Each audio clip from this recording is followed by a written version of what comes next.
TNN TV کی بین الاقوامی خبروں کے ساتھ میں ہوں عثمہ عارف۔ کینیڈا کی وزیر خزانہ کرسٹیا فری لینڈ نے کینیڈین کو ایک انتباہ جاری کیا ہے کہ معاشی لحاظ سے آنے والے مہینے اچھے نہیں ہوں گے۔ مزید جانتے ہیں اس رپورٹ میں۔ کینیڈا کی وزیر خزانہ کرسٹیا فری لینڈ نے کینیڈین کو ایک انتباہ جاری کیا ہے کہ معاشی لحاظ سے آنے والے مہینے اچھے نہیں ہوں گے، کیونکہ بڑھتی ہوئی سود کی شرح ایک بار پھر معیشت کو سست کر دیتی ہے اور کچھ لوگوں کو ان کی ملازمتوں سے نکالنے پر مجبور کرتی ہے۔ فری لینڈ نے کہا کہ بینک آف کینیڈا کی جانب سے آسمان کو چھوتی مہنگائی پر قابو پانے کے لیے حالیہ شرحوں میں اضافہ کاروباروں اور صارفین کے لیے یکساں طور پر قرض لینے کی لاگت میں اضافہ کرے گا، جس سے پوری معیشت میں صدمے کی لہر آئے گی۔ ایک کانفرنس سے خطاب کرتے ہوئے فری لینڈ نے کہا کہ وہ کینیڈین کے ساتھ ان رکاوٹوں کے بارے میں ایماندار ہوں گی جو آگے ہیں اور بے روزگاری اور رہن کی بلند شرحوں کے خطرے کے بارے میں ایسی پیش رفت جو بہت سے گھرانوں کو نقصان پہنچا سکتی ہے۔ فری لینڈ نے کہا کہ ہماری معیشت سست ہو جائے گی، ایسے لوگ ہوں گے جن کے رہن کی شرح بڑھ جائے گی، کاروبار اب عروج پر نہیں رہیں گے، ہماری بے روزگاری کی شرح اب ریکارڈ کم نہیں رہے گی۔ کینیڈا میں بھی ایسا ہی ہوگا، امریکہ اور دنیا بھر کی بڑی اور چھوٹی معیشتوں میں ایسا ہی ہوگا۔ بینک آف کینیڈا دوسرے مرکزی بینکوں کی طرح بشمول US فیڈرل ریزرو اس سال قیمتوں میں استحکام قائم کرنے اور اپنے 2% افراط زر کے ہدف کو حاصل کرنے کے لیے شرحوں میں جارحانہ اضافہ کر رہا ہے، لیکن اس نے قریب ترین کینیڈینوں کے لیے امداد کا وعدہ کیا جنہیں کھانے اور کرائے کی قیمتوں میں اچانک اضافے کا سب سے زیادہ خطرہ ہے۔ فری لینڈ نے بل C-30 کی منظوری کی طرف اشارہ کیا۔ کم آمدنی والے گھرانوں کو ادا کیے جانے والے GST کریڈٹ کو عارضی طور پر دوگنا کرنے کے لیے حکومتی قانون۔ کینیڈین وزیر اعظم جسٹن ٹروڈو نے اعتراف کیا ہے کہ فریڈم کانوائے مظاہروں کو ختم کرنے کی کوشش میں مختلف سطحوں کی حکومتیں ہمیشہ ایک پیج پہ نہیں تھیں۔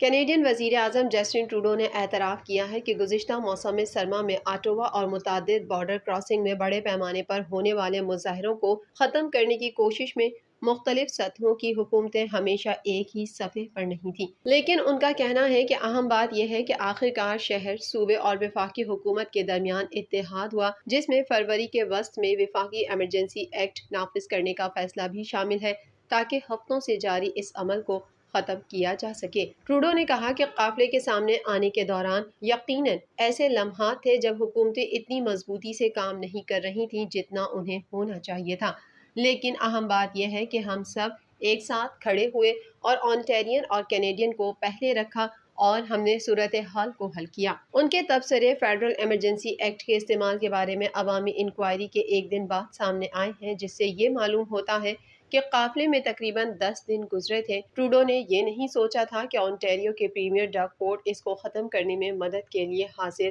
ہو رہے ہیں۔ فورڈ کی آٹوا میں ٹروڈو کے ساتھ ایک غیر متعلقہ میڈیا پروگرام میں شرکت کے بعد رپورٹر نے وزیر اعظم سے پوچھا کہ کیا وہ وفاقی حکومت کے ایمرجنسی ایکٹ کو لاگو کرنے کے فیصلے سے متفق ہیں۔ ڈگ فورڈ نے جواب دیا کہ وہ اس فیصلے پر وزیر اعظم کے ساتھ کندھے سے کندھا ملا کر کھڑے ہیں اور احتجاج کے بین الاقوامی تجارت میں خلل اور اوٹاوا کے رہائشیوں کی زندگیوں کو ناقابل قبول قرار دیا۔ ایمرجنسی ایکٹ کے استعمال کی جانچ کرنے والی عوامی انکوائری گزشتہ ہفتے شروع ہوئی تھی۔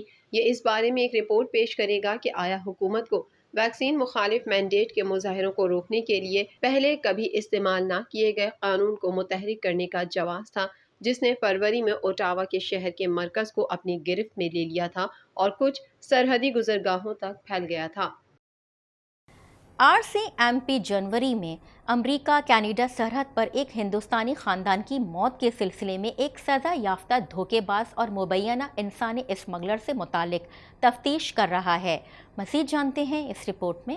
RCMP جنوری میں امریکہ کینیڈا سرحد پر ایک ہندوستانی خاندان کی موت کے سلسلے میں ایک سزا یافتہ دھوکہ باز اور مبینہ انسانی اسمگلر سے متعلق تفتیش کر رہا ہے۔ پٹیل خاندان کی دریافت، جو امریکی سرحد سے محض چند میٹر کے فاصلے پر مردہ حالت میں ہوئی تھی، جن کی لاشیں جمی ہوئی تھیں، اس واقعے نے انسانی اسمگلنگ کی کارروائیوں پر روشنی ڈالی، جس میں ہندوستانی تارکین وطن کینیڈا کو غیر قانونی طور پر جنوبی علاقے کو عبور کرنے سے پہلے رکنے کے طور پر استعمال کرتے تھے، لیکن ان کی موت کے 9 ماہ بعد RCMP نے ابھی تک خاندان کے سرحد تک سفر کے بارے میں بنیادی تفصیلات قائم نہیں کی ہیں اور وہ ایک ملزم انسانی اسمگلر کی تلاش میں ہے جو ریاست واشنگٹن میں کام کر رہا تھا۔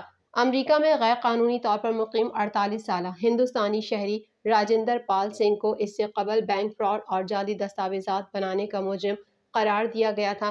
اسے 4 سال کی تفتیش کے بعد امریکی ہوم لینڈ سیکیورٹی کے خصوصی ایجنٹس نے مئی میں ریاست واشنگٹن میں گرفتار کیا تھا اور اس پر پیسہ کمانے کے لیے بعض غیر ملکیوں کو نقل و حمل اور پناہ دینے کی سازش کا الزام عائد کیا گیا تھا۔ امریکی استغاثہ نے الزام لگایا کہ سنگھ اس نیٹ ورک کا حصہ تھا جو برٹش کولمبیا کی سرحد پر ہندوستانی تارکین وطن کو اسمگل کرتا تھا۔ روس کے صدر پیوٹن نے روس میں شامل ہونے والے 4 یوکرینی علاقوں میں مارشل لا نافذ کر دیا۔ یوکرین اور یورپی ممالک نے روس کے اقدام کی شدید مذمت کرتے ہوئے کہا تھا کہ روسی اقدام کو تسلیم نہیں کیا جائے گا۔ مزید جانتے ہیں اس رپورٹ میں۔ روس کے صدر پیوٹن نے روس میں شامل ہونے والے 4 یوکرینی علاقوں میں مارشل لا نافذ کر دیا۔ یوکرین اور یورپی ممالک نے روس کے اقدام کی شدید مذمت کرتے ہوئے کہا تھا کہ روسی اقدام کو تسلیم نہیں کیا جائے گا۔ بین الاقوامی میڈیا رپورٹس کے مطابق صدر پیوٹن نے روس میں شامل ہونے والے یوکرینی علاقوں میں مارشل لا کے نفاذ کا صدارتی حکم نامے پر دستخط کر دیے ہیں۔ گزشتہ ماہ خیرسون، زاپوریزیا، ڈونسک، لوہانسک نے روس سے الحاق کیا تھا۔ صدر پیوٹن نے یوکرین کے 4 علاقوں کو روس میں ضم کرنے کے معاہدوں پر دستخط کیے تھے۔ ریفرنڈم کے بعد روس نے یوکرین کے 15% علاقے کو اپنی حدود میں شامل کیا تھا۔ روسی صدر ولادیمیر پوتن نے مغرب کو خبردار کرتے ہوئے کہا تھا کہ ہم اپنی سرزمین کا پوری طاقت سے دفاع کریں گے۔ ماسکو کے زیر انتظام 4 علاقوں کے لوگ ہمیشہ کے لیے ہمارے شہری بن گئے ہیں۔ روسی صدر پیوٹن نے اس حوالے سے کہا کہ روس میں ضم ہونے والے 4 علاقوں میں مارشل لا نافذ کیا جا رہا ہے۔ یوکرینی حکومت نے عوام کی مرضی کو تسلیم کرنے سے انکار کر دیا۔ انہوں نے مزید کہا کہ یوکرینی حکومت نے مذاکرات کی ہر تجویز کو مسترد کر دیا۔ یوکرین دہشت گردی کے طریقے استعمال کر رہا ہے، گولیاں چل رہی ہیں، شہری مر رہے ہیں۔ دوسری جانب ایرانی ڈرون کمپنی اور فوجی افسروں پر پابندی یوکرین جنگ میں مبینہ طور پر ڈرون فراہم کرنے کے الزام پر لگائی گئی ہے۔ یوکرینی فوج کا دعویٰ ہے کہ 13 ستمبر سے اب تک 220 سے زائد ایرانی ساختہ ڈرون گرائے جا چکے ہیں۔ ایرانی فوجیوں اور کمپنی کو بلیک لسٹ کر دیا گیا ہے اور ان پر سفری پابندیاں عائد کرنے کے ساتھ اثاثے بھی منجمد کر دیے گئے ہیں۔ برطانیہ میں سیاسی بحران ایک بار پھر بڑھنے لگا ہے اور وزیر خزانہ کے بعد وزیر داخلہ نے بھی اپنے عہدے سے استعفیٰ دے دیا ہے۔ دیگر احوال اس رپورٹ میں۔